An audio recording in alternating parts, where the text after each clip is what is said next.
आत्ता जवळपास 13 किलो सोनं का 17 किलो सोनं हे त्या ठिकाणी देण्यात आलंय।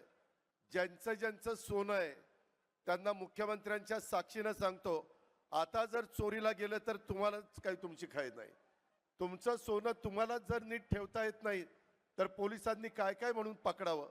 कायदा सुव्यवस्था चांगली ठेवायची का तुमचं सोनं पकडत बसायचं? त्याच्यामुळं आपली जबाबदारी नीटपणे पार पाडा। आपण पण जबाबदार नागरिक आहात।